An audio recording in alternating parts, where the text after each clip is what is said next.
Assalamualaikum warahmatullahi wabarakatuh.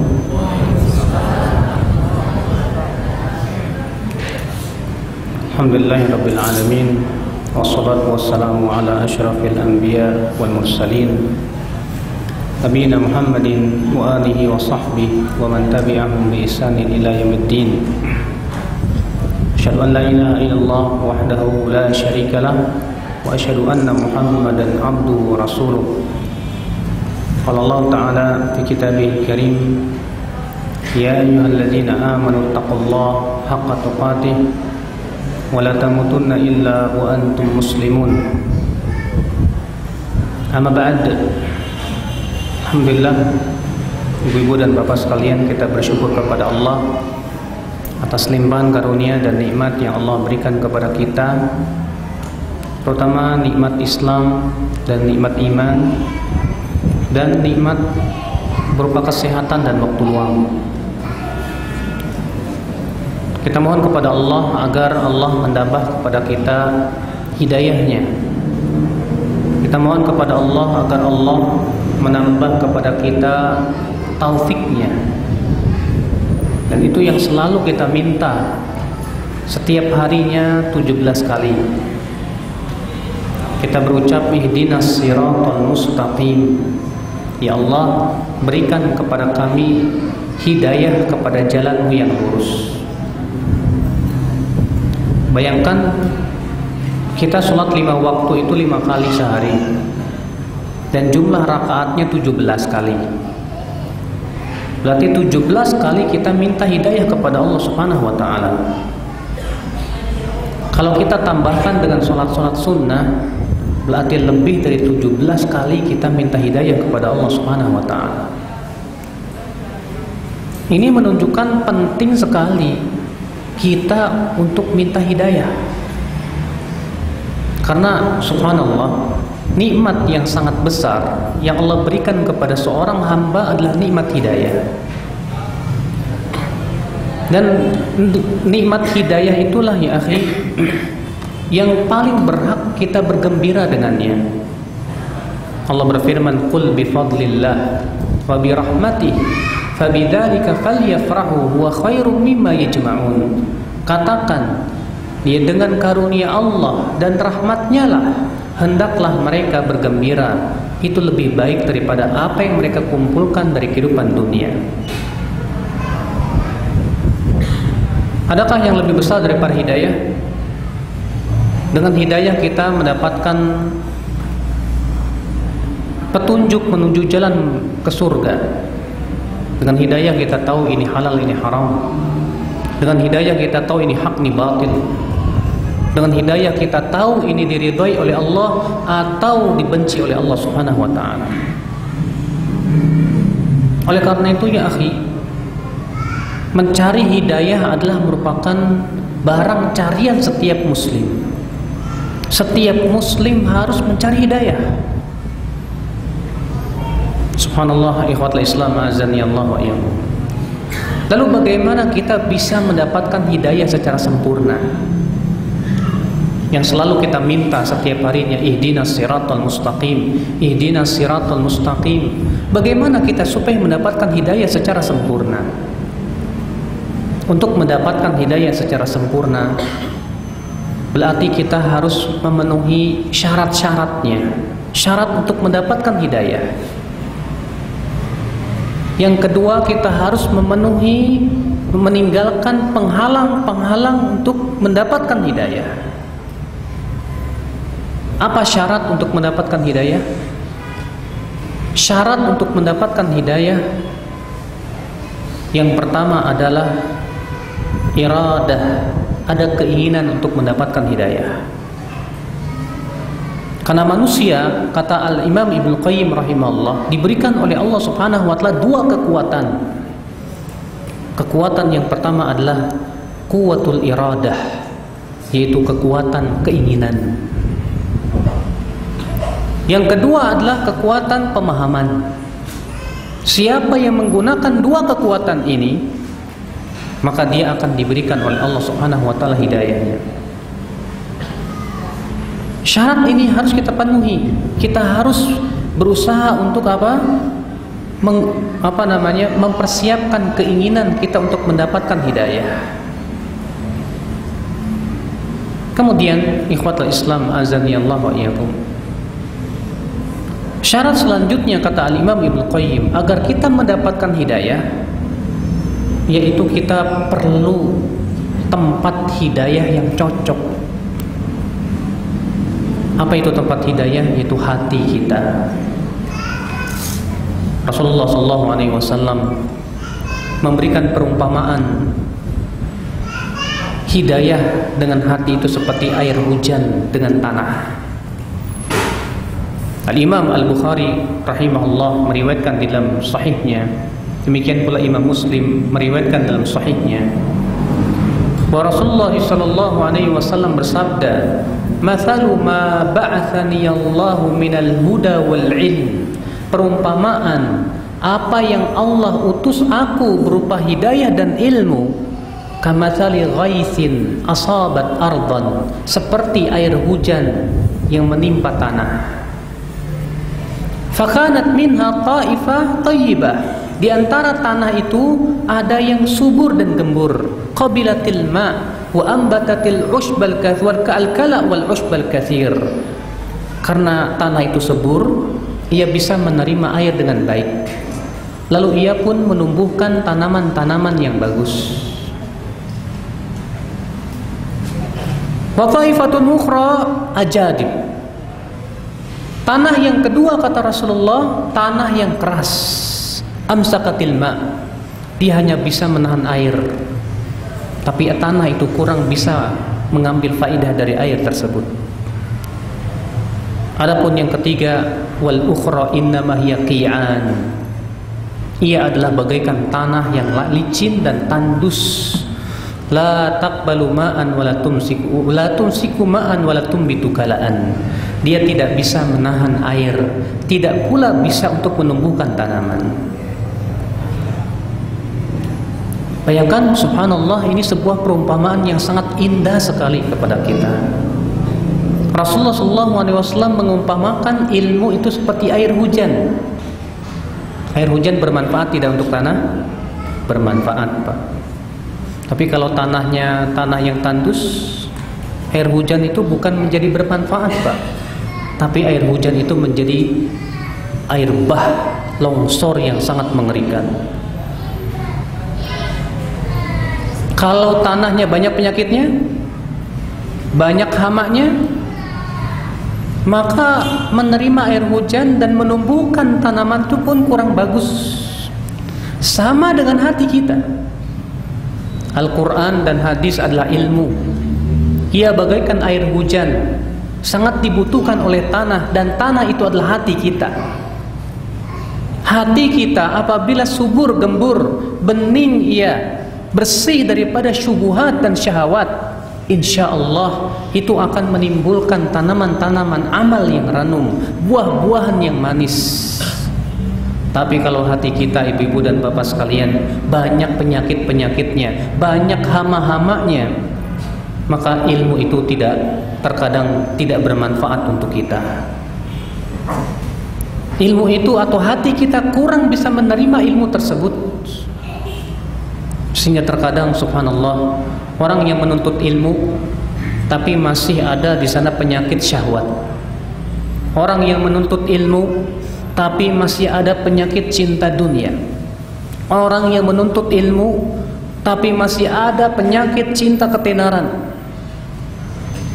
Maka naudzubillah kalau ternyata ilmu itu menjadi bumerang buat dia kelak pada hari kiamat. Itu yang kita khawatirkan, akhwat Islam azan ya Allah wa iyyakum.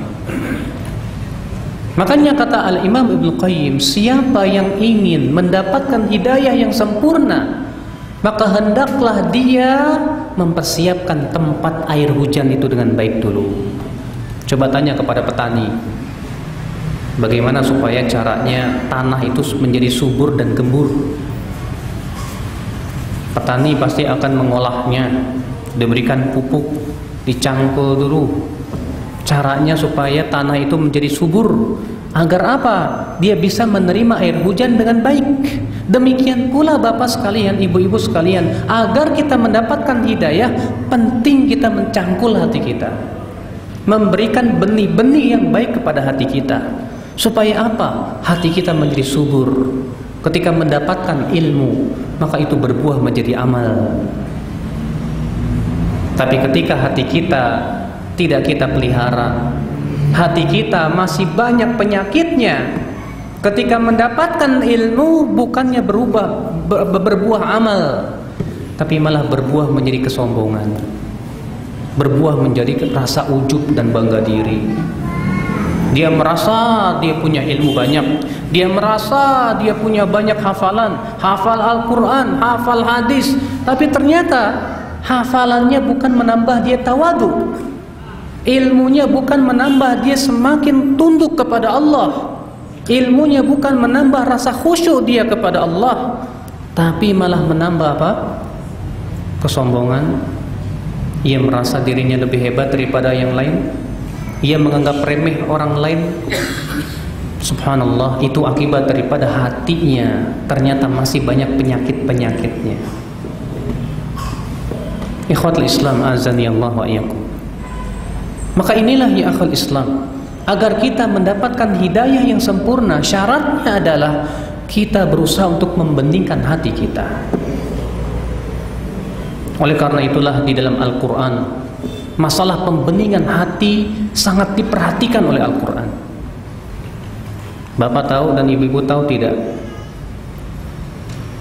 Di surat apa Allah paling banyak bersumpah? Ada yang tahu? Di dalam surat apa Allah paling banyak bersumpah? Hah? Apa? At-Tur, Wat-Tur, cuma satu. Wa kitabim mastur, dua. Fi raqim mansur, cuma dua. Ada lagi yang lain? Hah? Dalam surat apa Allah paling banyak bersumpah? Ar-Rahman? Nggak ada sumpah di situ. Ada yang lagi tahu? Dalam surat Asy-Syams Allah bersumpah sampai 11 kali. Ada apa Allah bersumpah 11 kali? Karena Allah ingin menetapkan tentang sesuatu yang sangat penting. Pasti itu penting sekali. Coba hitung. Wasyamsi waduhaha, wal qamari idza talaha, wan nahari idza jallaha, wal laili idza yakshaha, was samai wama banaha, wal ardi wama tahaha, wa nafsin wama sawwaha, fa'alhamaha fujuraha wa taqwaha. Subhanallah, 11 kali. Kenapa Allah bersumpah sampai banyak ini? Apa yang Allah ingin tekankan? Allah mengatakan jawab sumpahnya, qad aflaha man zakkaha wa qad khaba man dassaha, wasyamsi waduhaha, demi matahari dan demi waktu duha, wal qamari idza talaha, demi bulan apabila ia mengiringinya, wan nahari idza jallaha, demi siang apabila ia telah terang benderang, wal laili idza yakshaha, demi malam apabila ia telah menutup siang tersebut, was samai wa ma banaha, demi langit dan demi bangunannya, wal ardi wa ma tuhaha, demi bumi dan demi apa yang Allah hamparkan badannya, wa nafsin wa ma sawwaha, demi jiwa dan demi apa yang Allah sempurnakan padanya. Fa'alhamaha fujuraha wa taqwaha, Allah pun mengilhamkan kepada jiwa itu kejahatan dan ketakwaannya. Lalu Allah mengatakan jawab sumpahnya. Ini rupanya Allah ingin bersumpah, ingin menetapkan apa? Qad aflaha man zakkaha, sungguh telah beruntung orang yang mensucikan jiwanya. Wa qad khaba man dassaha, dan sungguh merugi orang yang mengotori jiwanya. Bayangkan Allah ingin menetapkan sesuatu yang sangat penting ini sampai bersumpah 11 kali, Pak. Tidak ada surat manapun Allah bersumpah sebanyak dalam surat ini. Berarti pensucian jiwa itu luar biasa. Bahkan ibu-ibu dan bapak sekalian, keselamatan kita nanti di hari akhirat bergantung kepada keselamatan hati kita. Allah berfirman dalam surat Asy-Syu'ara ayat 88 dan 89. Yauma la yanfa'u malu wala banun illa man atallaha biqalbin salim. Pada hari tidak bermanfaat harta dan anak-anak kecuali mereka yang datang kepada Allah dengan membawa hati yang selamat. Masya Allah. Allah mengatakan di hari kiamat nanti harta dan anak-anak tidak ada manfaatnya. Kecuali siapa? Kecuali orang yang datang kepada Allah dengan membawa hati yang selamat. Membawa hati yang selamat, subhanallah. Berarti Pak, keselamatan kita nanti di hari akhirat bergantung kepada keselamatan hati kita. Semakin hati kita selamat, semakin kita selamat di hari akhirat. Selamat dari apa? Selamat dari mengagungkan selain Allah. Selamat dari apa? Selamat dari riya. Selamat dari apa? Selamat daripada mendahulukan cinta dunia daripada cinta akhirat. Selamat dari apa? Selamat dari kesombongan. Selamat dari apa? Selamat dari ujub. Selamat dari apa? Selamat daripada suudzon kepada manusia yang tidak berhak untuk ia lakukan. Selamat dari apa? Dari berbagai macam penyakit-penyakit hati. Makanya akhi, siapa yang ingin selamat di akhirat, maka beningkanlah hati kita. Ya Allah, orang yang hatinya bening, Allah akan berikan kepadanya hidayah yang sempurna. Tapi orang yang hatinya kurang diperhatikan, maka seperti itulah Allah berikan kepadanya keselamatan. Kita sering memperhatikan tentang amalan-amalan yang bersifat lahiriah. Salat malam, alhamdulillah. Puasa Senin Kemis, alhamdulillah. Menuntut ilmu, masya Allah. Tapi sayang kita kurang memperhatikan hati kita. Sholat malamnya rajin Pak, tapi hati kita masih suka apa? Iri dan dengki. Puasa sunnahnya rajin Pak, tapi hati kita merasa lebih istimewa daripada orang lain. Masya Allah. Kenapa? Karena kita kurang memperhatikan masalah hati kita. Kita menuntut ilmu, menambah ilmu banyak sekali, tapi ternyata tidak menambah kekhusyuan kita, tidak menambah ketawaduan kita, tidak menambah ketundukan kita kepada Rabbul Alamin. Makanya ya akhal Islam, dahulu para sahabat, kata Al-Hasan Al-Basri, tidaklah diberikan oleh Allah keutamaan dibandingkan dengan generasi setelahnya. Mereka tidak diberikan keutamaan dengan banyaknya sholat, dengan banyaknya puasa, dengan banyaknya amalan saleh, tapi mereka diberikan keutamaan oleh Allah bisalamatil qulub, dengan kebeningan hati-hati mereka. Ya, betul. Para sahabat orang yang paling bening hatinya. Ikhwata Islam, azanillahu wa iyyakum. Makanya ilmu di zaman sahabat lebih banyak. Kenapa? Karena hati mereka lebih bening. Kefakihan mereka luar biasa terhadap syariat Allah. Kenapa? Karena hati mereka paling selamat. Sementara kita rajin nuntut ilmu, tapi kita seringkali terkena penyakit apa Pak? Ujub. Kita merasa saya sudah menuntut ilmu 10 tahun, melihat orang yang baru ngaji, ini mah junior, saya senior, ya, menganggap dirinya lebih hebat. Seperti itukah hasil menuntut ilmu? Bukan seperti itu ya akhi, hasil menuntut ilmu. Nah ini Bapak sekalian, jadi syarat untuk mendapatkan hidayah apa? Selamatkan hati kita, beningkan hati kita. Lalu bagaimana cara membeningkan hati? Membeningkan hati tiada lain adalah yang pertama dengan muhasabah.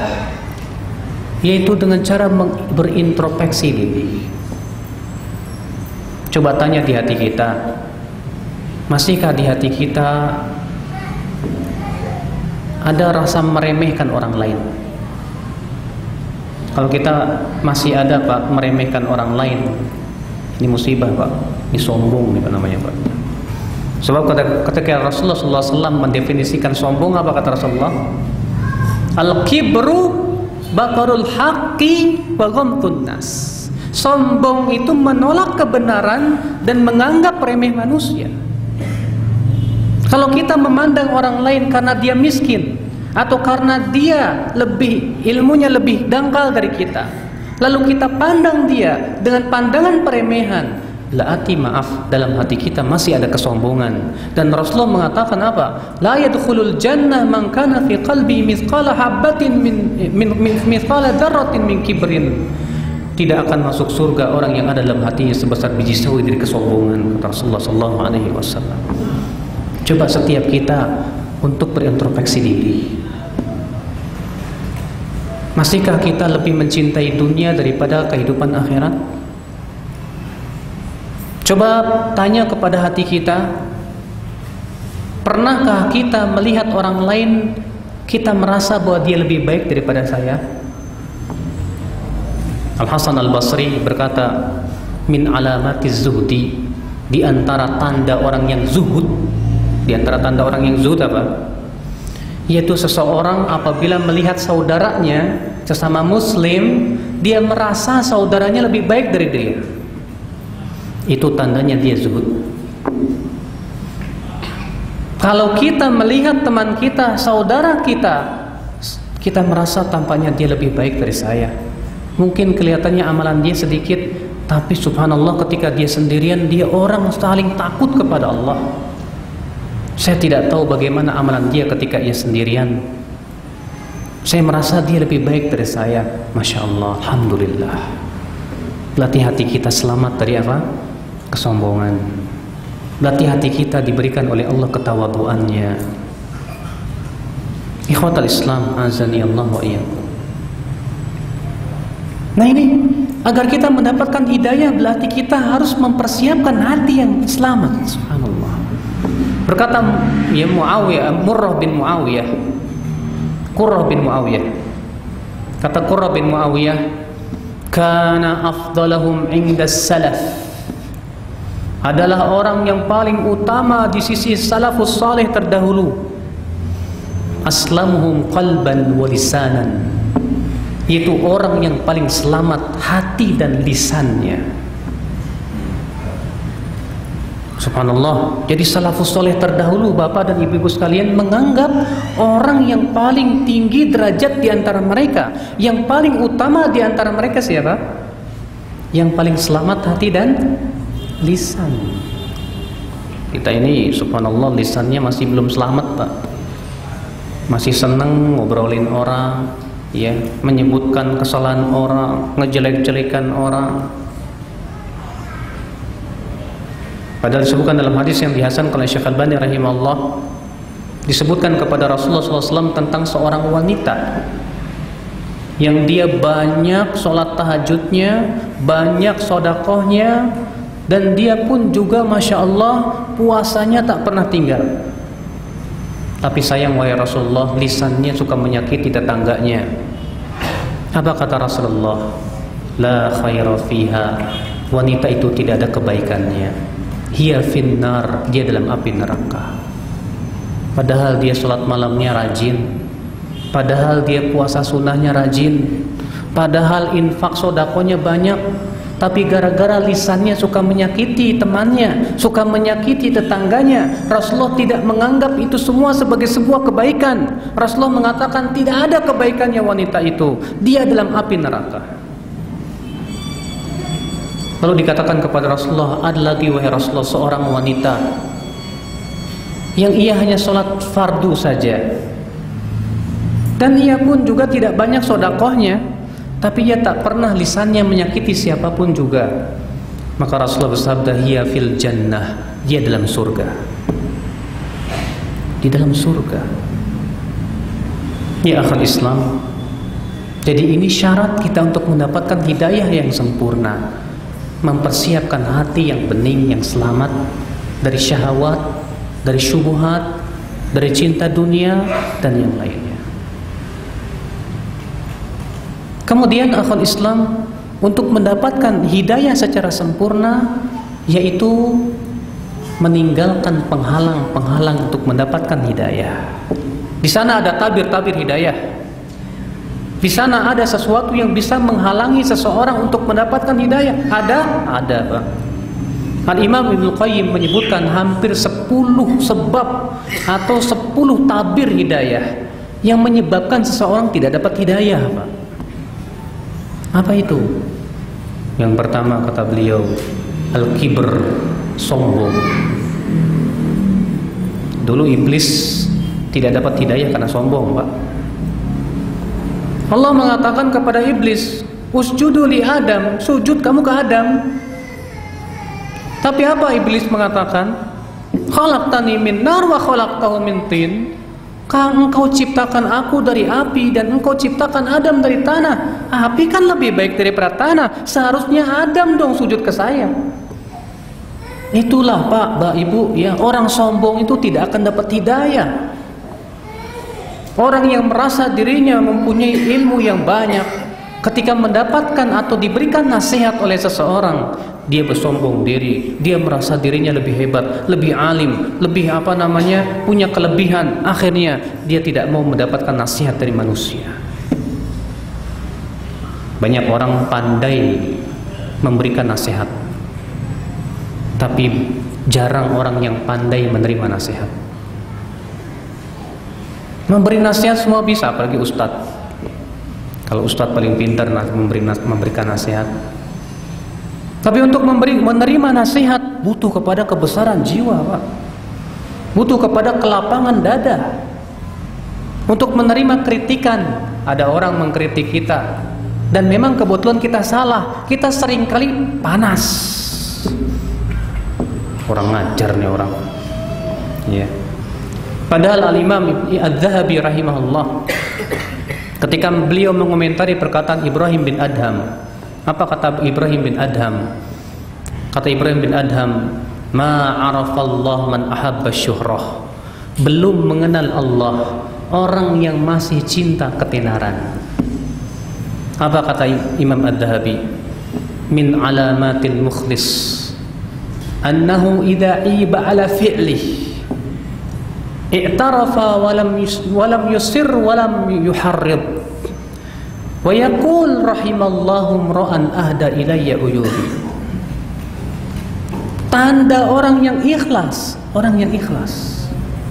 yaitu apabila diingatkan kesalahan dia, apabila dikritik dia itu tentang kesalahannya, apa yang terjadi? Dia tidak merasa panas hatinya, dia pun tidak ngeyel, bahkan dia mengakui itu kesalahannya. Lalu ia mendoakan dan berkata, semoga Allah merahmati orang yang mengingatkan kesalahan saya. Masya Allah, ini menunjukkan kepada keagungan jiwa, keikhlasan, kebeningan hati, kelapangan dada, luar biasa. Berbeda dengan orang yang sombong, kalau diberikan nasihat hatinya sempit. Maka orang yang sombong dia tidak akan mendapatkan hidayah dari Allah Subhanahu wa taala. Yang kedua kata Al-Imam Ibnu Qayyim, penghalang hidayah adalah al-hasad, dengki. Dengki, Pak, kepada saingan, karena yang namanya hidup manusia itu tidak lepas dari persaingan, Pak. Persaingan sesama pebisnis, persaingan sesama penuntut ilmu, persaingan sesama ustadz, banyak-banyakan siapa pengikutnya. Persaingan di dalam kehidupan manusia tak lepas dari yang namanya persaingan. Makanya manusia yang berhasil membenihkan jiwanya dari hasad luar biasa. Dalam sebuah hadis yang sahih yang diriwayatkan Imam Muslim dan yang lainnya, suatu ketika Rasulullah SAW sedang duduk-duduk dengan para sahabat. Lalu Rasulullah bersabda, "Yatlu'ul an rajulun min ahlil jannah." Sekarang akan muncul seorang penduduk surga. Fatala'a rajulun ansari. Rupanya muncul seorang lelaki dari Ansar yang sedang menenteng sendalnya.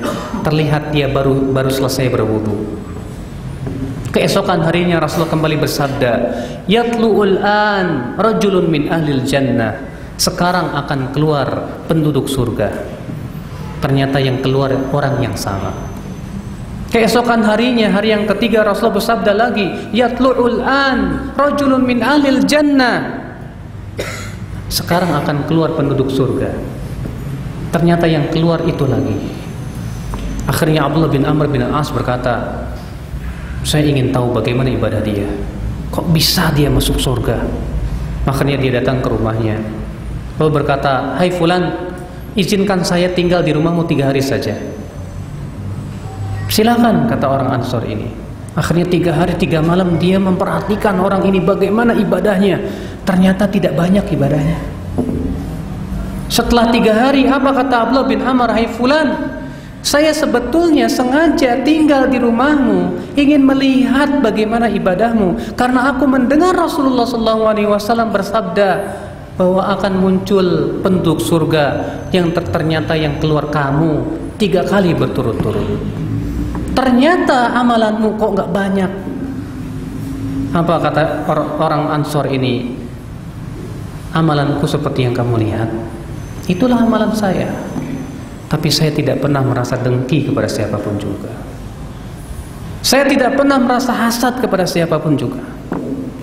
Masya Allah, luar biasa. Kata Abdullah bin Amr, rupanya ini yang membuat kamu masuk ke dalam surga. Terkadang Pak, ketika kita melihat orang yang menyaingi kita, hati kita panas Pak. Rasa panas sendiri itu sudah awal dengki loh Pak. Iya. Maka dari subhanallah, orang yang hasad, yang dengki, dia tidak bisa dapat hidayah. Apalagi kalau yang membawa kebenaran itu siapa? Yang kita ini dengki kepada dia. Dan dengki itu biasanya Pak, merasuki orang-orang yang diberikan oleh Allah kelebihan, lalu ada penyaingnya. Nah itu suka sering kali terkena dengki. Buktinya iblis. Iblis sebelum Allah menciptakan Adam, diberikan oleh Allah kelebihan. Iblis ditugaskan di langit dunia, dan di antara tugas iblis adalah menjaga surga. Dia diberikan keistimewaan dibandingkan dengan malaikat-malaikat yang lain. Kemudian Allah ciptakan Nabi Adam. Allah berikan kelebihan Nabi Adam dengan ilmu. Kemudian Allah memerintahkan para malaikat termasuk iblis untuk sujud kepada Adam. Muncul di situ dengkinya iblis. Rupanya ada yang menyaingi iblis. Subhanallah. Makanya orang yang hatinya penuh dengan kedengkian, iri hati, sulit terkadang untuk mendapatkan apa? Hidayah.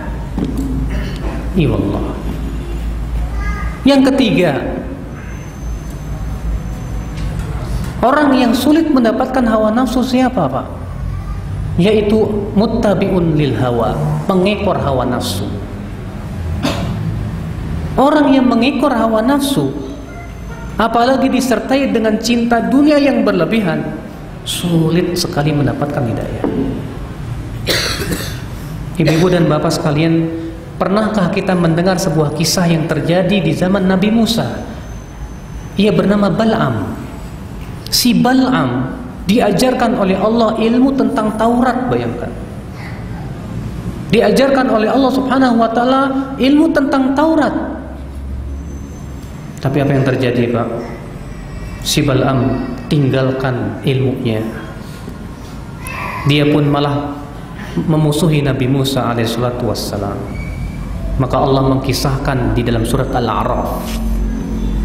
Allah berfirman, "Watlu alaihim naba'al ladzi atainahu ayatina fansalakha minha fa'atba'ahu asyaitanu fakana minal ghawin walau syi'na larafa'nahu biha walakinnahu akhlada ilal ardi wattaba'a hawa."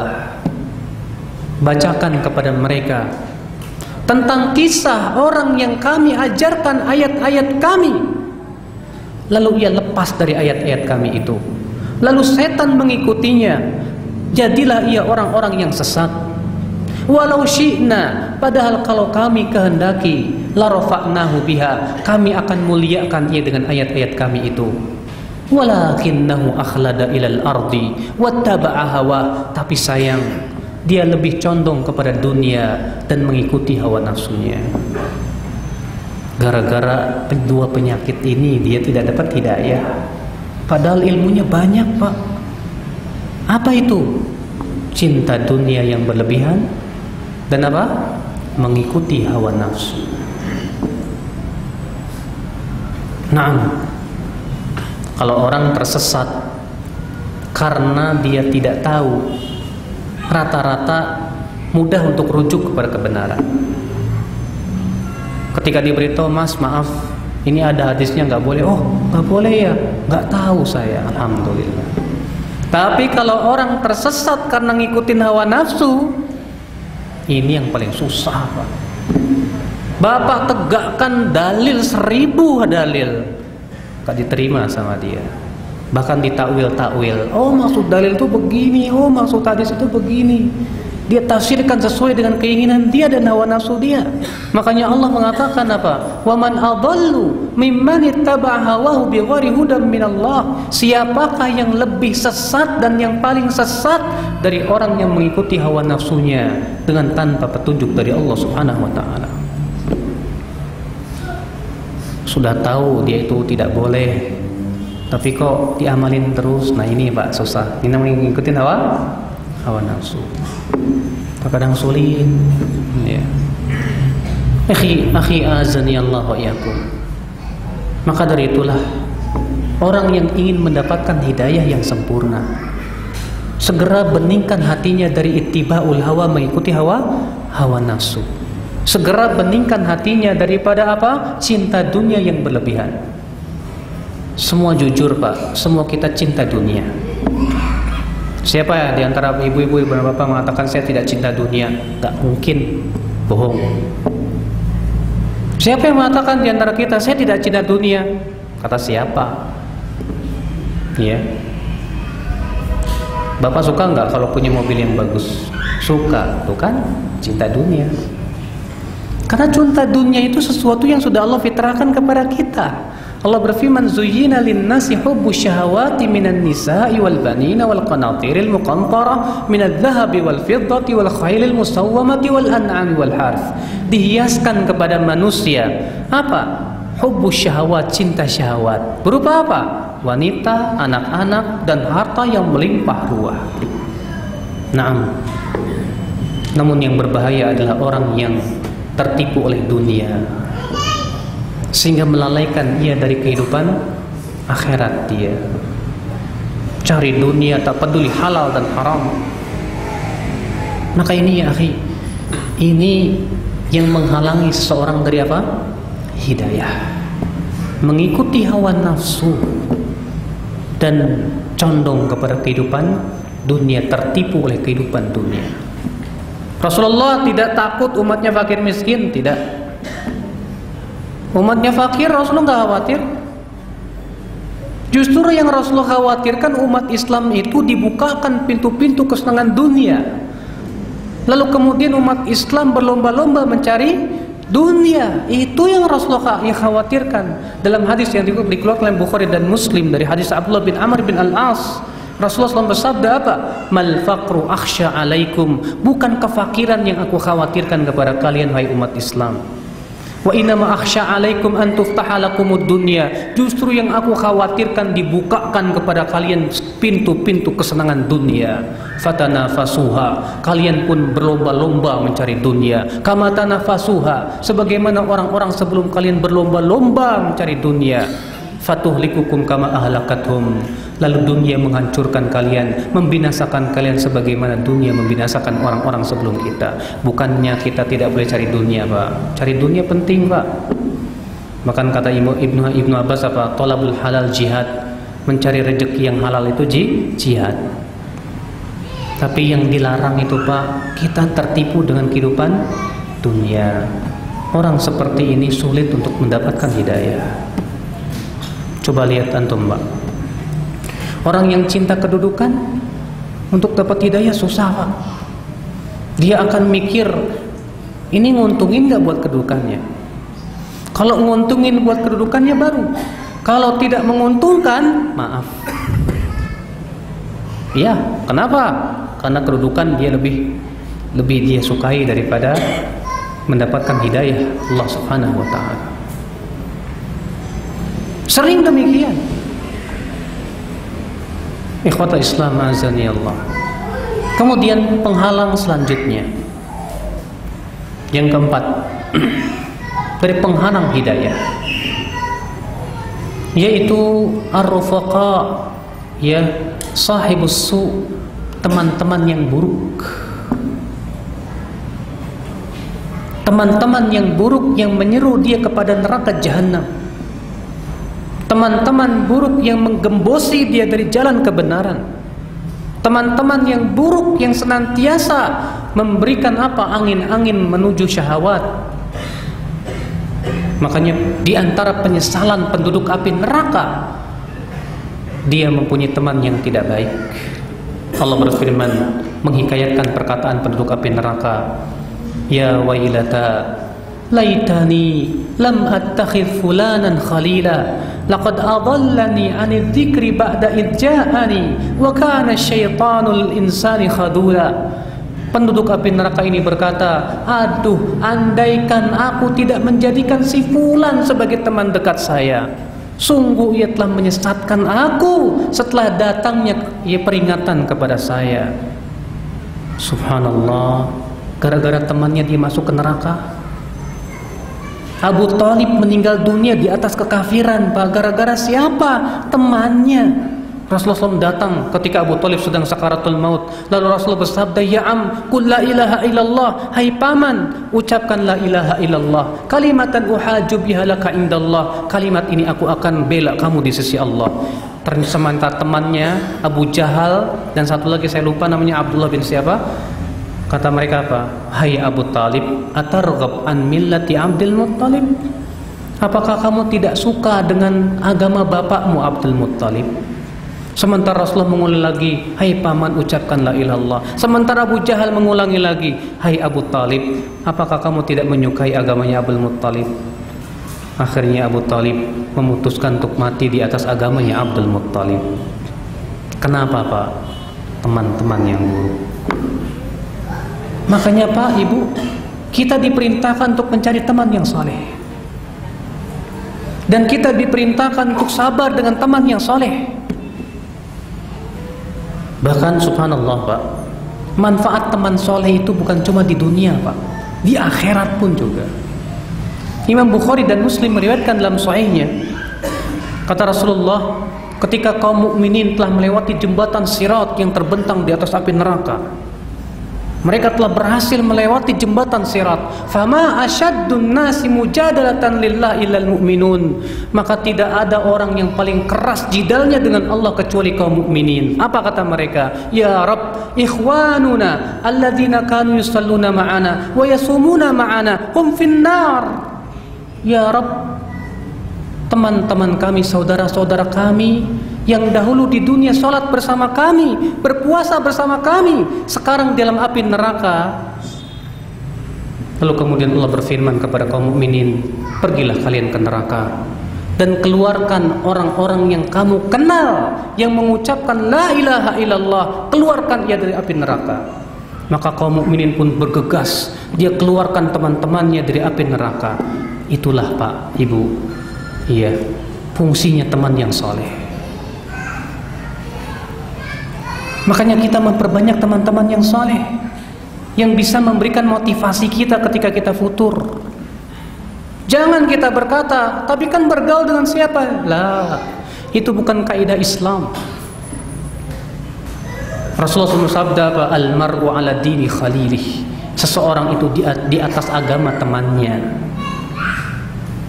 Selamatkan diri kita Bapak, Ibu. Tapi ingat, bergaul dengan orang soleh itu kudu sabar.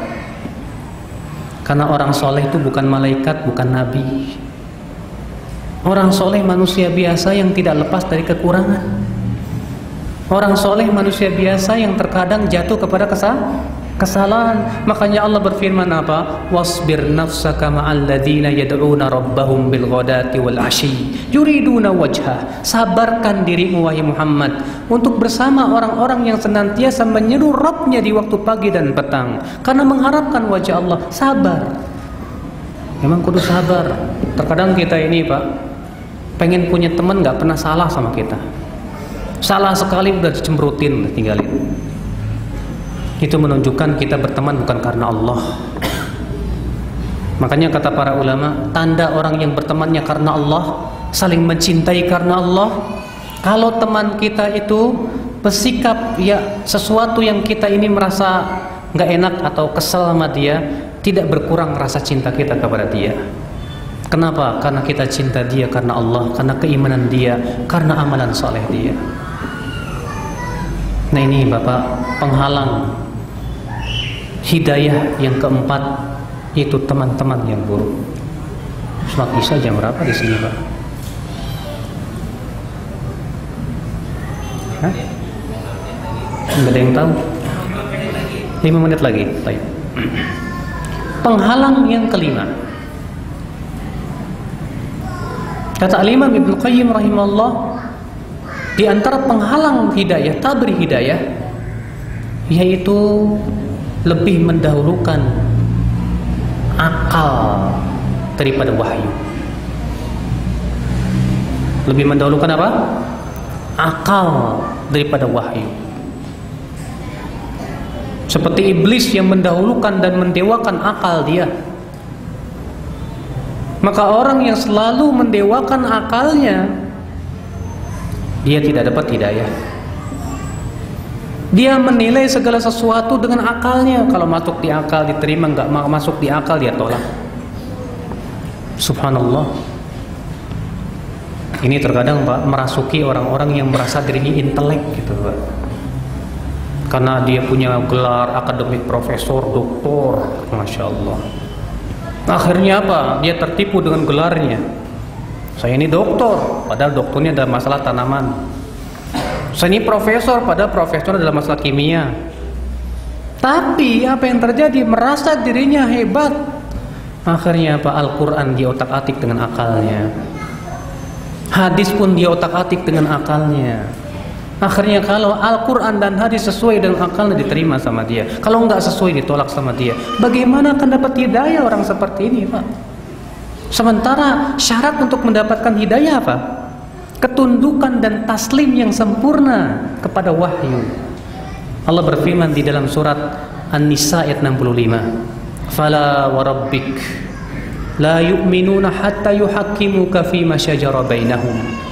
Thumma la yajidu fi anfusihim harajan mimma qadaita wa yusallimu taslima. Tidak demi Rabbmu kata Allah. Mereka tidak beriman. Di sini Allah meniadakan keimanan. Sampai apa? Sampai terpenuhi 3 perkara. Sampai mereka menjadikan engkau wahai Muhammad sebagai hakim dalam perkara yang mereka perselisihkan. Kemudian mereka tidak mendapatkan rasa berat untuk menerima keputusanmu, dan mereka taslim, menyerahkan diri dengan sebenar-benarnya penyerahan. Sekarang kalau ada orang yang lebih mendewakan akalnya, bagaimana bisa taslim? Bagaimana dia akan bisa tunduk kepada wahyu? Sementara dia merasa akalnya, dia mempunyai kehebatan dalam akademiknya, makanya dia sulit mendapatkan hidayah. Di antara tabir hidayah,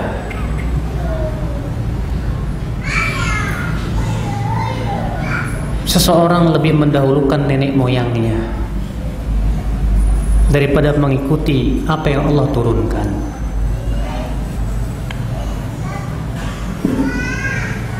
Ini disebut dengan agama nenek moyang Pak.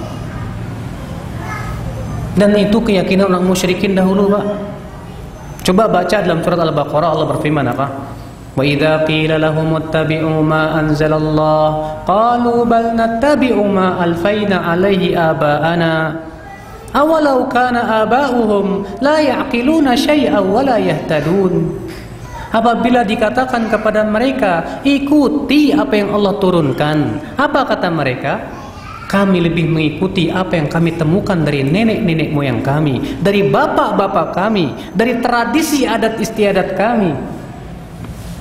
Kemudian Allah berfirman, apakah walaupun bapak-bapak mereka, nenek-nenek moyang mereka tidak berakal dan tidak mendapatkan hidayah, tetap diikuti juga? Masya Allah. Allah mengatakan bahwa kebanyakan tradisi nenek moyang itu nggak masuk di akal, dan tidak berdasarkan kepada apa? Hidayah. Betul, Pak. Ya, terkadang keyakinan di masyarakat itu nggak masuk di akal. Kok apa? Ya, secara akal nggak mungkin kepikiran. Ada orang bunting dia 7 bulan, ya, atau 6 bulan, bikin apa namanya, istilahnya kalau di Jawa itu mitoni, Pak. Itu telurnya digelindingin di atas perut yang bunting itu, gelundung. Kalau pecah perempuan, kalau nggak pecah laki-laki itu. Coba masuk akal nggak, Pak? Kemana nyambungnya itu? Ahli teknologi pun bingung, ya. Masa untuk menentukan laki-laki perempuan sama telur gimana ya? Ya, keyakinan hari sial dan yang lainnya. Tapi subhanallah, masyarakat kita ini begitu sangat kuat memegang apa? Adat istiadat nenek moyang. Ya, seakan-akan adat istiadat nenek moyang lebih tinggi daripada Allah dan Rasulnya. Makanya sulit sekali dapat hidayah orang seperti itu, Pak. Orang yang lebih mendahulukan nenek moyangnya, bapak-bapak mereka. Allah berfirman, wa idza qila lahum ittabi'u ma anzalallah, apabila dikatakan kepada mereka ikutilah apa yang Allah turunkan, qalu bal nattabi'u ma alfaina alaihi aba'ana, mereka berkata kami lebih mengikuti apa yang kami temukan dari nenek-nenek moyang kami, dari bapak-bapak kami. Awalau kana aba'uhum la ya'qiluna syai'an wa la yahtadun, apakah walaupun bapak-bapak mereka tidak berakal dan tidak mendapatkan hidayah, tetap mereka ikuti juga. Oleh karena itu Bapak dan Ibu-ibu sekalian, kita tidak boleh lebih mendahulukan adat istiadat apabila jelas-jelas bertabrakan dengan apa? Dengan Al-Quran dan hadis Nabi Sallallahu Alaihi Wasallam. Ini yang harus kita perhatikan. Tapi subhanallah, banyak kaum muslimin ternyata lebih mendahulukan adat istiadat, lebih mendahulukan nenek-nenek moyangnya, ya, dengan alasan katanya nenek moyang kita itu lebih berpengalaman dari kita, lebih banyak makan garam. Ya, kebanyakan makan garam jadi asin. Ya. Kemudian di antara tabir hidayah berikutnya, kata Ibnu Qayyim, yaitu ta'assub fanatik buta kepada golongan, kepada kelompok, kepada syekh, kepada ulama tertentu. Dan ini penyakit yang subhanallah banyak menghinggapi kaum muslimin di masa ini. Dia merasa fanatik dengan golongannya, fanatik dengan ismunya, nama yayasannya, nama organisasinya, ya. Padahal Allah Ta'ala telah melarang kita untuk seperti itu. Allah berfirman dalam surat Ar-Rum, وَلَا تَكُونُوا مِنَ الْمُشْرِكِينَ مِنَ الَّذِينَ فَرَّقُوا دِينَهُمْ وَكَانُوا شِيَعًا كُلُّ حِزْبٍ بِمَا لَدَيْهِمْ فَرِحُونَ. Jangan kalian seperti orang-orang musyrikin. Siapa dia? Yaitu orang-orang yang memecah belah agama mereka dan mereka berkelompok-kelompok. Kullu hizbin bima ladaihim farihun. Setiap kelompok berbangga dengan apa yang ada pada mereka. Inilah rahasia kenapa mereka berselisih. Rupanya yang dibanggakan kelompoknya. Rupanya yang dibanggakan bukan kebenaran. Yang dibanggakan ismunya, nama yayasannya, nama organisasinya. Kalau sudah seperti itu, saya yakin umat Islam akan berpecah belah. Ketika seseorang lebih bangga dan yang kita banggakan adalah madhabnya, ya, kelompoknya, bukan kebenaran, maka pada waktu itu sulit sekali seseorang untuk mendapatkan hidayah. Dia akan terima hidayah kalau itu berasal dari kelompoknya, tapi kalau di luar kelompoknya dia tidak mau menerimanya. Ikhwatul Islam azani Allah wa iyyakum. Kita kaum mukminin harusnya fanatik kita hanya kepada Allah dan Rasulnya. Allah Ta'ala berfirman, Ya ayyuhalladzina amanu la tuqaddimu baina yadayillahi wa rasulih. Hai orang-orang yang beriman, jangan kalian mendahului Allah dan Rasulnya. Kita tidak boleh mendahulukan siapapun di atas Allah dan Rasulnya. Kita tidak mendahulukan ulama fulan atau syekh fulan ataupun fulan ataupun isme tertentu, kelompok tertentu di atas Allah dan Rasulnya. Itu tidak boleh. Fanatik kita hanya kepada Allah dan Rasulnya. Kalau memang dia hak, dia membawa kebenaran, kita terima. Siapapun yang mengucapkannya, menerima kebenaran, ya dari siapapun yang mengucapkannya adalah perkara yang diperintahkan. Walaupun iblis yang berbicara, kalau itu benar ya kita terima. Sebagian disebutkan dalam hadis Nabi Shallallahu Alaihi Wasallam bahwa Abu Hurairah ditugaskan oleh Rasulullah untuk menjaga makanan zakat fitr. Rupanya malam itu kedatangan maling, ditangkapnya oleh Abu Hurairah. Lalu maling ini meminta dikasihani. Dia berkata, saya ini fakir miskin, saya ini banyak anak. Akhirnya Abu Hurairah merasa iba, dia lepaskannya. Di pagi harinya Rasulullah bertanya, wahai Abu Hurairah, ma fa'alta bi asirikal bariha? Apa yang kamu lakukan dengan tawananmu tadi malam? Kata Abu Hurairah, ya Rasulullah, dia minta dikasihani. Kata Rasulullah, nanti malam dia akan datang. Malam itu rupanya Abu Hurairah berjaga, ternyata datang lagi, ditangkap lagi oleh Abu Hurairah. Akhirnya dia minta lagi dikasihani. Abu Hurairah kembali merasa iba, dilepaskan lagi. Di pagi harinya Rasulullah kembali menegur dan berkata, hai Abu Hurairah, apa yang kau lakukan dengan tawananmu tadi malam? Kata Abu Hurairah, aku lepaskan ya Rasulullah, aku kasihan pada dia. Kata Rasulullah, nanti malam dia akan datang lagi. Kali ini Abu Hurairah berniat tidak akan melepaskan. Ditunggunya oleh Abu Hurairah, ternyata benar datang. Ditangkapnya oleh Abu Hurairah. Lalu setan ini berkata, hai Abu Hurairah, maukah aku ajarkan sebuah bacaan? Kalau kamu membacanya sebelum tidur, kamu akan terlindung dari setan sampai pagi. Apa itu? Kata Abu Hurairah, baca ayat kursi, kamu akan terlindung sampai subuh. Tapi Abu Hurairah belum bisa menerimanya. Beliau ingin tanyakan dulu kepada siapa? Rasulullah SAW. Kemudian Abu Hurairah di waktu paginya menceritakan itu kepada Rasulullah SAW. Apa kata Rasulullah? Shadaqaka wa huwa kadhub. Kali ini dia benar walaupun dia tukang dusta.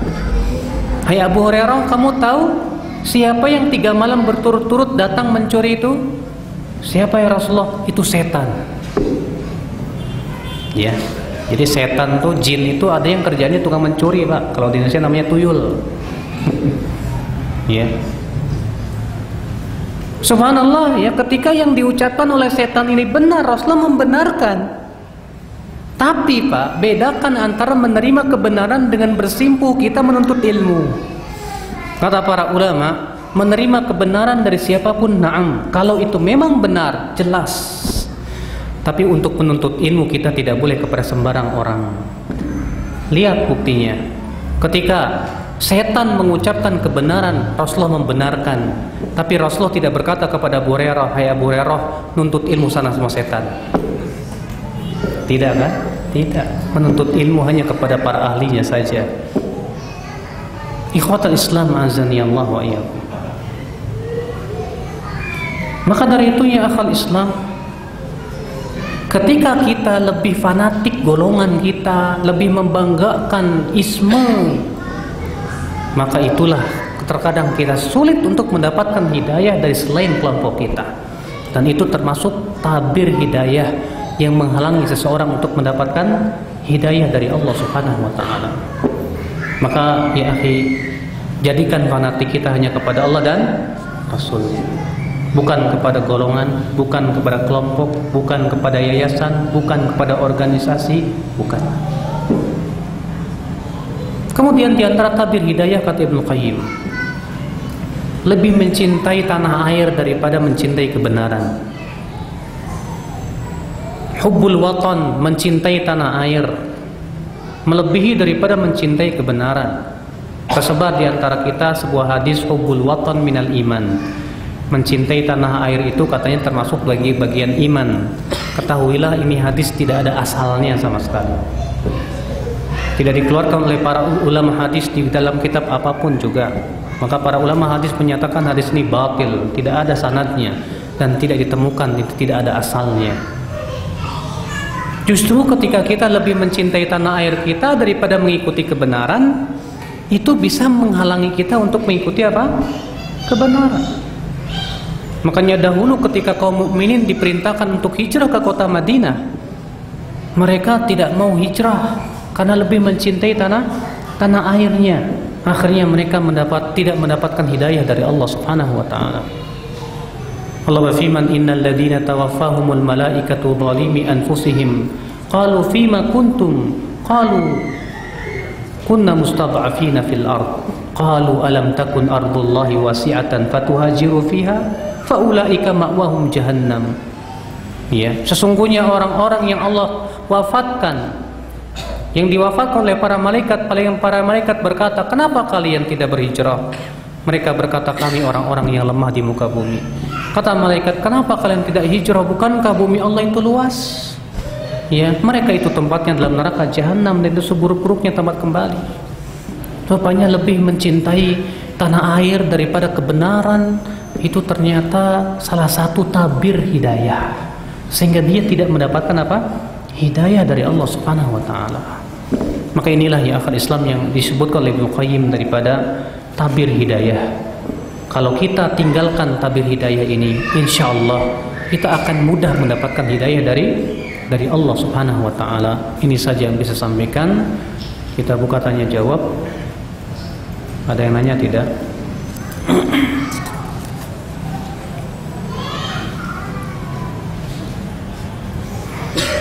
Bagaimana ini Ustaz? Saya nggak suka lihat orang bawaannya cemberut dan orang yang menampakkan kedengkian atau tidak senangnya dia kepada saya. Memang semua orang nggak suka itu. Antum kalau ketemu orang cemberut, seneng nggak Pak? Nggak seneng kan? Makanya antum jangan cemberut sama orang. Kita pengen orang lain senyum sama kita, tapi kita cemberut sama dia. Bagaimana? Maka dari itu kita pun harus senyum sama orang, kecuali sama lawan jenis nggak boleh. Ya, senyumnya sama perempuan gimana? Maka dari itu ikhwatul Islam azanillah, kata Rasulullah SAW, ya, ketika Rasulullah menyebutkan tentang masa fitnah, beliau bersabda, "Faman arada an yuzahzaha 'anil nar wa yadkhulal jannah." Siapa yang ingin dimasukkan ke surga dan diselamatkan ke dalam api neraka, falta'tihi maniyatuhu wa huwa yu'minu billahi wal yawmil akhir. Hendaklah kematian mendatangi ia dalam keadaan beriman kepada Allah dan hari akhirat. Wal ya'ti ilan nas bima yuhibbu an yu'ta ilaih. Hendaklah ia mendatangi manusia sebagaimana ia suka untuk dipergauli dengannya. Antum suka orang lain tidak cemberut, antum jangan cemberut sama mereka. Kita ini terkadang kurang bisa mengamalkan ini, Pak.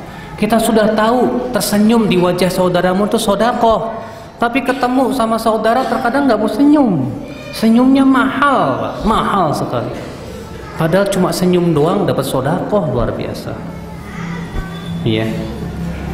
Nah ini memang kita tidak suka orang lain cemberut sama kita, memang nggak suka. Tapi cemberut jangan dilawan dengan cemberut. Dia cemberut kita senyum. Ya, nggak masalah dia cemberut. Yang penting saya sudah mendapatkan pahala sedekah. Dia nggak dapat pahala sedekah. Kalau ada orang memperlihatkan ketidaksukaannya kepada kita, ya sudahlah, itu kan dosa dia. Makanya kata Rasulullah bersabda, wa inimru'un ayyaraka bima bi amrin huwa fika fala tu'ayyirhu ya bi amrin yang huwa fihi wada'hu wa baluhu alaihi wa ajruhu lak. Kalau ada orang menjelek-jelekan kamu dengan aib yang ada pada diri kamu, jangan kamu balas dengan menjelek-jelekan yang ada aib pada diri dia. Biarkan dosanya buat dia, pahalanya buat kamu. Selesai kan enak. Terkadang kita ini panasan, Pak. Hatinya merasa panas ketika orang itu apa? Cemberut sama kita. Akhirnya kita lawan dengan cemberut lagi. Ada orang yang menggibah kita panas, akhirnya kita lawan dengan gibah lagi. Ada orang yang meledek kita, akhirnya panas, kita lawan dengan meledek lagi. Padahal kata Rasulullah, jangan, biarkan pahalanya buat kamu, dosanya buat dia. Iya, subhanallah.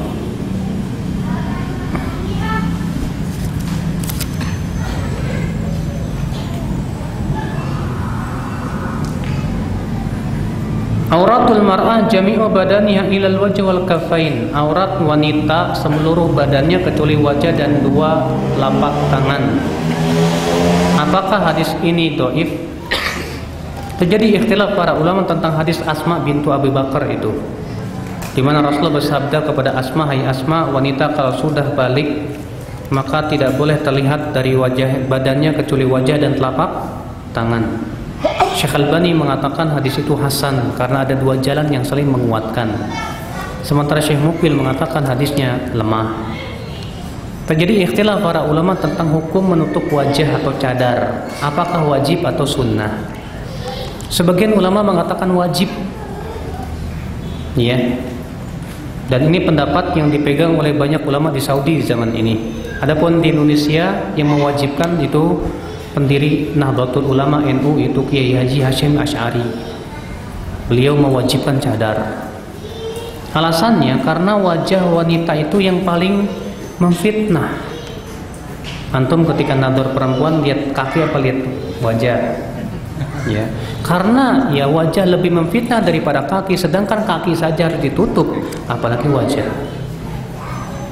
Sementara sebagian ulama mengatakan ya bercadar itu hukumnya sunnah saja, tidak wajib. Berdasarkan di Asma tadi dan juga beberapa riwayat, diantaranya hadis bahwa Bilal ya waktu itu Rasulullah mendatangi wanita lalu menyuruh mereka untuk bersedekah. Lalu kata Bilal, seorang wanita yang pipinya kemerahan berdiri. Itu Bilal mengatakan pipinya kemerahan, berarti dia nggak pakai cadar dong. Iya. Demikian pula dalam satu riwayat bahwa Abbas bin Abdul Muttalib yang membonceng di atas keledai Rasulullah SAW. Kemudian datanglah para wanita. Lalu Abbas pun melihat mereka. Lalu Rasulullah pun kemudian memegang kepala Abbas dan dipalingkan ke arah yang lain. Itu menunjukkan para wanita tersebut tidak memakai cadar. Iya. Dan dalil-dalil yang sangat banyak yang disebutkan oleh Syekh Albani, dan itulah pendapat yang rajih, bahwa memakai cadar tidak wajib tapi hukumnya sunnah. Tapi sunnah itu bagusnya dilakukan. Ya, apalagi ukti-ukti yang ya wajahnya cantik, masya Allah, ya, bikin mata kelilipan.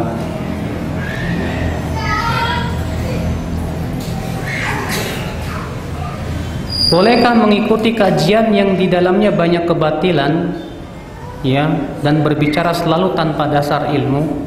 Bapak, kita menuntut ilmu itu kepada ahli, bukan kepada orang yang pintar ngomong, Pak. Kalau pintar ngomong banyak, tapi yang betul-betul ahli sedikit, Pak.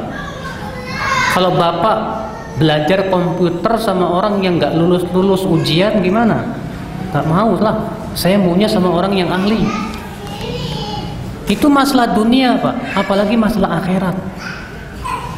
Makanya Imam Nawawi rahimahullah berkata, "Wala yanbaghi li talibil ilmi an yatluba illa mimman kamulat ahliyatuh." Tidak layak seorang penuntut ilmu untuk menuntut ilmu kecuali dari orang yang memang telah sempurna keahliannya.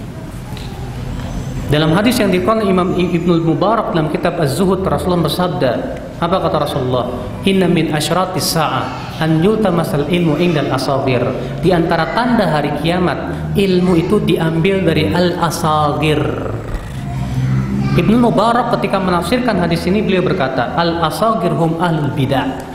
Al-asagir mereka adalah para ahlul bidah.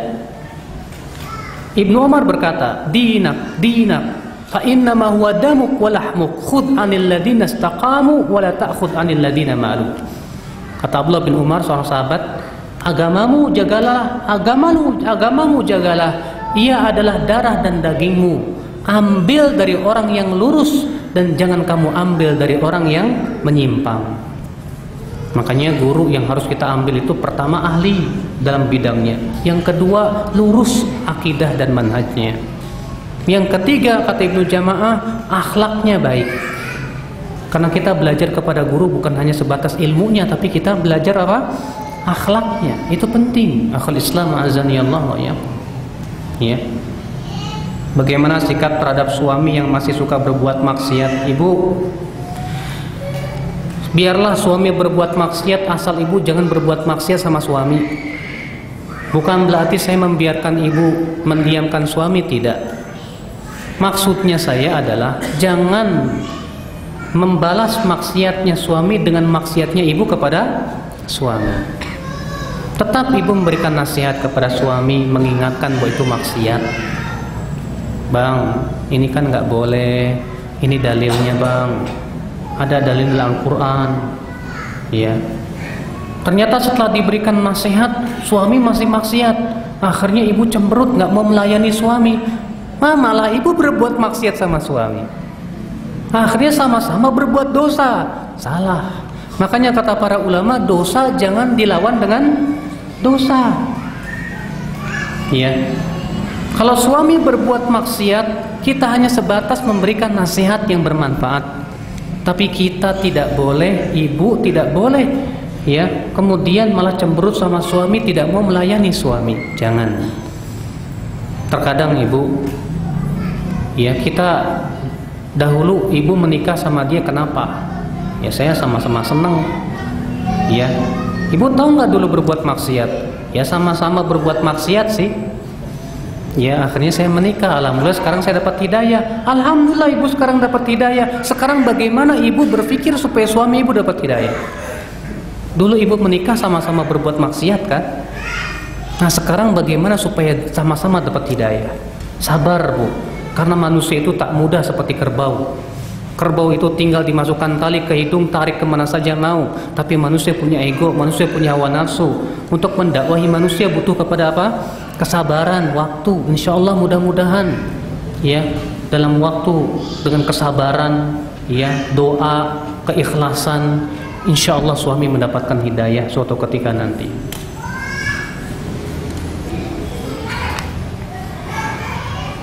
Apa hadis afdalus sholatil mar'i fil bait ilal maktubah, seutama-utamanya sholat seseorang itu di rumahnya kecuali sholat fardu. Artinya bahwa sholat sunnah itu di rumah lebih utama daripada sholat sunnah di masjid. Bahkan dalam riwayat Tabrani, sholat sunnah di rumah itu pahalanya 27 kali lipat dibandingkan dengan sholat sunnah di masjid. Kecuali kalau bapak mau itikaf di masjid, menunggu dari satu sholat sampai sholat berikutnya, maka pada waktu itu tentu kita sholat di masjid, ya.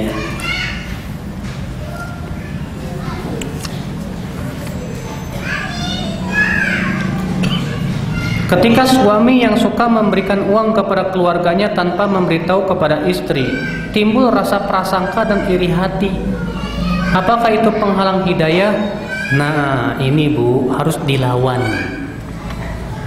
Harus dilawan. Kenapa bu? Ibu seorang istri harusnya membantu suami untuk berbakti kepada orang tuanya. Karena apa? Suami itu harus lebih berat kepada orang tuanya daripada harus kepada istrinya. Sedangkan istri harus lebih berat kepada suaminya daripada kepada orang tuanya. Itu yang ditunjukkan oleh dalil. Dalam satu riwayat Abu Daud dalam sunannya, ada seorang wanita tidak mau menikah. Lalu ayahnya mengadukan kepada Rasulullah, "Ya Rasulullah, anakku nggak mau menikah." Dipanggil oleh Rasulullah, "Kenapa kamu nggak mau menikah?" Kata wanita ini, "Hai Rasulullah, kabarkan dulu kepadaku, apa hak suami yang harus dilakukan oleh istrinya?" Kata Rasulullah, hak suami yang harus dilakukan oleh istrinya, kalau badannya penuh borok dan mengeluarkan nanah lalu dijilat, itu belum melaksanakan haknya.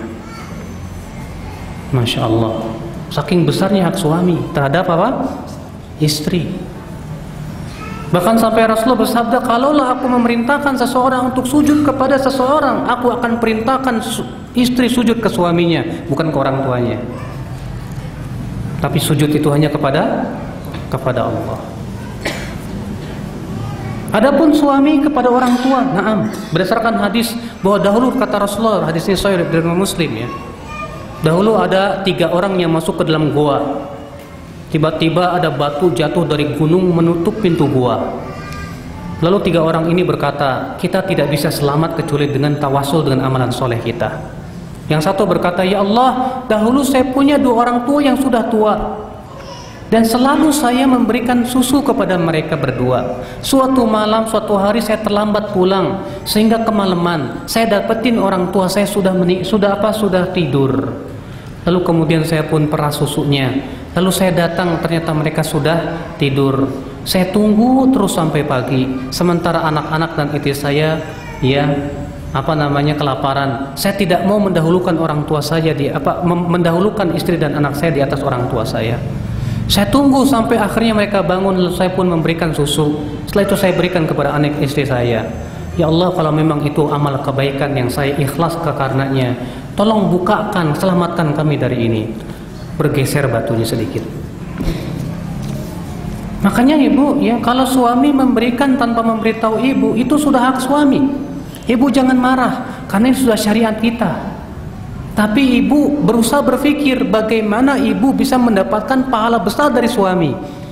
Saya ingin dapat pahala. Pandanglah suami sebagai kesempatan emas untuk mendapatkan surga. Karena wanita itu, Bu, mudah masuk surga dan mudah masuk neraka. Mudah masuk surga kapan? Ketika dia bakti kepada suami. Mudah masuk neraka kapan? Ketika dia durhaka kepada suami. Makanya Rasulullah bersabda kepada seorang wanita, unduri aina anti minhu. Coba kamu lihat bagaimana kamu di mata suamimu. Fa innama huwa jannatuki aw naruki. Karena suamimu adalah surgamu atau nerakamu. Ya. Jadi kalau ibu merasa iri, ya udahlah, merasa iri simpan saja di hati. Minta kepada Allah supaya dihilangkan. Kemudian dukunglah, Mas. Silahkan kamu berikan kepada orang tuamu selama kamu tidak mendolimi saya. Karena saya dukung kamu berbakti kepada orang tua. Jangan sampai ibu menjadi sebab suami ibu masuk ke dalam neraka. Gara-gara ibu cemburu, akhirnya suami tidak berbakti kepada orang tuanya. Akhirnya suami ibu masuk neraka gara-gara ibu. Jangan sampai.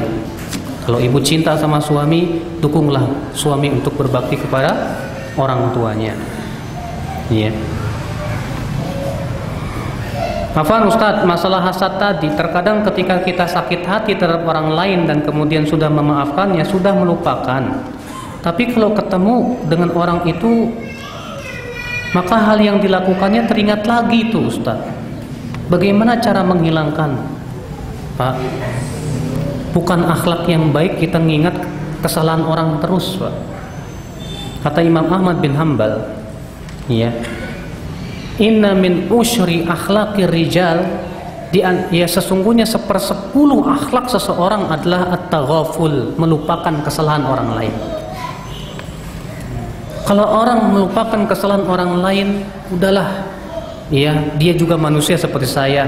Kalau dia pernah berbuat salah, saya juga mungkin pernah berbuat salah. Sama-sama manusia. Lalu dia lupakan, itu termasuk akhlak yang baik. Yang susah itu kalau kita selalu mengingat kesalahan dia. Selalu mengingat kesalahan dia, akhirnya apa? Tapi biasanya, Pak, memang ketika hati kita sakit, kemudian kita sudah maafkan, kita belum bisa melupakan dalam beberapa waktu. Itu lumrah. Yang susah itu kalau seumur hidup ingat terus. Itu tidak baik. Ya, berusahalah untuk lupakan kesalahan-kesalahan itu, apalagi dia sudah minta maaf, apalagi dia sudah memperbaiki dirinya. Ya, lupakan. Dia manusia seperti saya.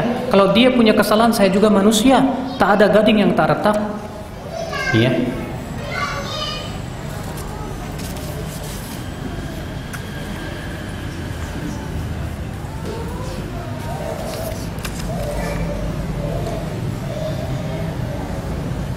Utamanya para ibu-ibu itu sholat di rumah atau di masjid? Ya, kalau berbicara tentang mana yang paling utama, ya tentu di rumah buat ibu-ibu, sholat wajibnya. Kenapa? Karena Rasulullah bersabda, la tamna'u ima Allah masajid Allah. Jangan kalian mencegah para wanita untuk pergi ke masjid, jangan. Wa buyutuhunna khairul lahun, tapi rumah mereka lebih baik buat mereka. Nah, tapi kan Ustadz ada kajian, nggak masalah. Rasulullah mengatakan jangan mencegah para wanita untuk pergi kemana? Ke masjid, ya. Maka dari itu ibu-ibu jangan melanggengkan sholat di masjid terus. Yang lebih utama ibu sholat di rumah. Bahkan Rasulullah mengatakan sholatul mar'ah fi baitiha, sholat seorang wanita di kamar tidurnya lebih utama daripada sholatnya di bagian rumah yang lainnya. Semakin tersembunyi semakin besar pahalanya. Makanya cari oleh ibu bagian rumah yang paling tersembunyi, sholat di situ. Itu besar, lebih besar pahalanya, Bu.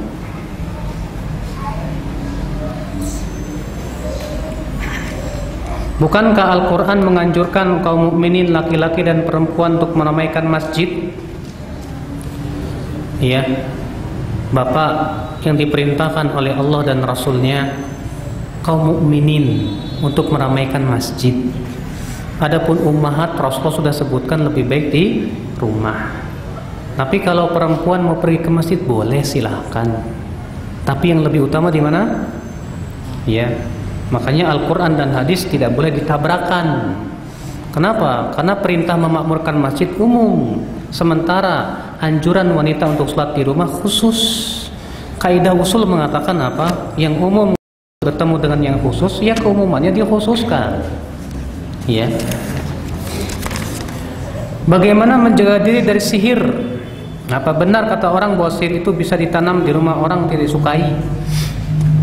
Menjaga diri dari sihir, Pak, itu jangan cara berzikir.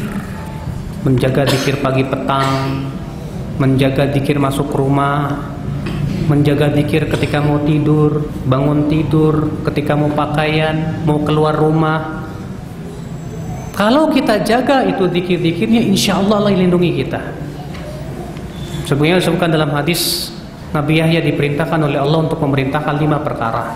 Di antaranya yang kelima apa? Alaikum bidzikrillah. Hendaklah kalian berzikir kepada Allah. Karena orang yang berzikir kepada Allah itu perumpamannya seperti orang yang dikejar oleh musuh, lalu ia berlindung di dalam sebuah apa? Istana yang kokoh. Demikian pula orang yang berzikir kepada Allah berlindung dalam sebuah benteng yang kokoh dari godaan setan yang terkutuk. Makanya jangan lupa tuh banyak berzikir. Kalau kita kan jarang zikir, masuk rumah nggak berzikir. Akhirnya setan berkata, malam ini aku dapat tempat tinggal. Makan nggak berzikir, setan berkata, malam ini dapat makan malam. Senang setannya, Pak. Ya. Baik, saya kira cukup sampai di sini. Mudah-mudahan apa yang sampaikan bermanfaat. Mohon maaf bila ada kata-kata yang tak berkenan di hati. Yang benar semuanya dari Allah, dan yang salah itu dari pribadi saya, dari kekurangan ilmu saya. Subhanakallah bihamdik, asyhadu an la ilaha illa anta, astaghfiruka wa atubu ilaik. Wassalamualaikum warahmatullahi wabarakatuh.